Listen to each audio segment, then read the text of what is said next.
Most crime scenes start with a body. This one starts with £100 worth of cardboard, and it only gets worse. Wild Guns, a sci-fi western shooter that barely made a sound in the 90s, and now costs more than most people paid for their entire Super Nintendo collection. I paid £98 for just the box. No cartridge, no manual, just cardboard. The market calls Wild Guns a cult classic. Collectors call it a Grail. My bank account calls it something else. Tonight, we open the case file on Wild Guns. Not just the price, but the legend, the gameplay, the obsession, and whether this was collector's instinct or a very expensive mistake.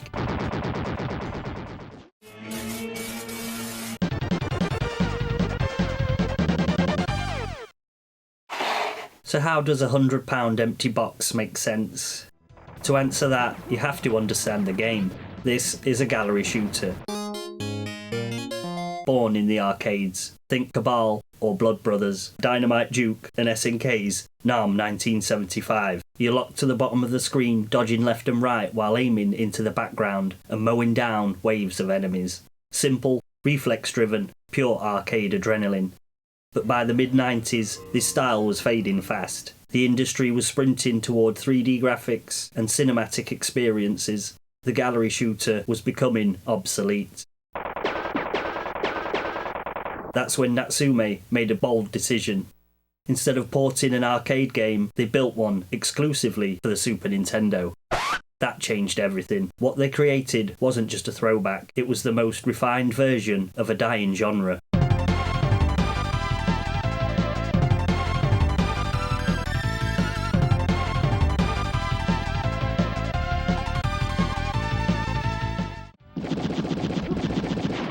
Frantic, strategic, exhilarating. That's why people still talk about it today.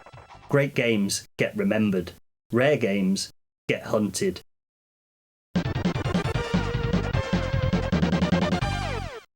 Wild Guns was born in the shadow of giants. Mid-90s, the SNES was stacked. Contra 3, Super Metroid. Super Castlevania 4, system sellers. It launched in Japan in 1994. North America in 1995 and Europe in 1996. Reviewing the import version in 1994, Superplay gave the game 87%, stating, "It's an arcade-style game with no pretensions to be anything else. This target-led blaster has it over Lethal Enforcers. You don't get a gun, you can't even use a mouse, but it's still great." CVG would review the eventual PAL release in 1996, rating it 3 out of 5, 60%. A bit of a low score, but this was nearly 2 years after the original Japanese release, and the PlayStation and Sega Saturn were already well established in the market. They did, however, say, "What Wild Guns lacks in originality, it more than makes up for in sheer entertainment value. Definitely worth a look." So the people who played it loved it, but almost nobody found it. I can't even remember seeing this for sale in local video game shops in 1996, although I was probably too busy drooling over Resident Evil and playing Ridge Racer on my brother's PlayStation. The thing with Wild Guns? Niche genre. Low print run, quiet marketing. It slipped through the cracks.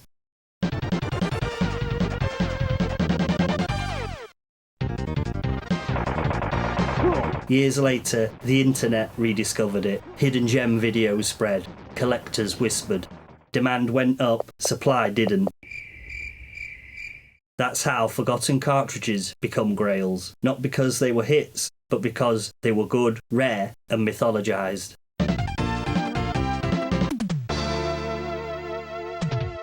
Japanese Super Famicom copies were the affordable option. Affordable just meant less terrifying. Boxed copies passed £100, then £150, then £200, until the numbers stopped feeling real. Today, a complete in-box Super Famicom copy can reach up to £600. PAL and NTSC versions, 4 figures isn't unheard of, but an empty Wild Guns box on the shelf doesn't let you forget. It nags you, haunts you. So the hunt started. Every listing turned into a little equation. If I grab this now, am I saving money versus a complete box copy, or just losing slowly? When the cart and manual listing finally appeared at a sane price, it didn't feel like a victory. It felt like signing the confession. I wasn't choosing to spend another £129. I was just finishing the mistake I'd already committed when I hit buy on an empty box. All in £229.79 for a complete Super Famicom Wild Guns. Smart? Maybe not. Connected? Absolutely. In today's market, that seems like an absolute bargain. But would you have paid that much for Wild Guns? Or would you have just got a loose cart or the more modern reissue? Which brings us back to the evidence on my desk. If Wild Guns Reloaded exists, why chase the original?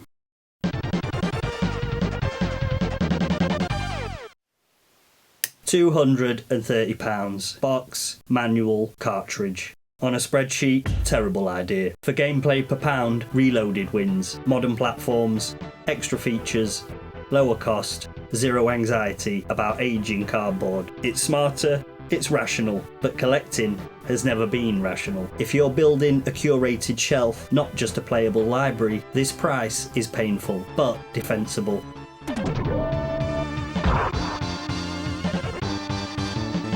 I didn't buy it for speculation. I bought it because for me, the creation of Wild Guns is a true underdog story.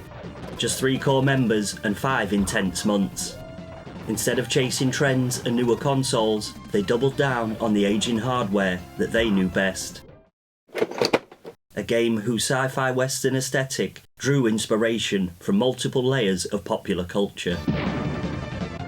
Dusty saloons colliding with laser cannons and robotic outlaws from the manga Cobra, Wild West settings and gallery shooter gameplay mechanics from Blood Brothers, and its visual effects and explosions from a team member who had just watched RoboCop 3.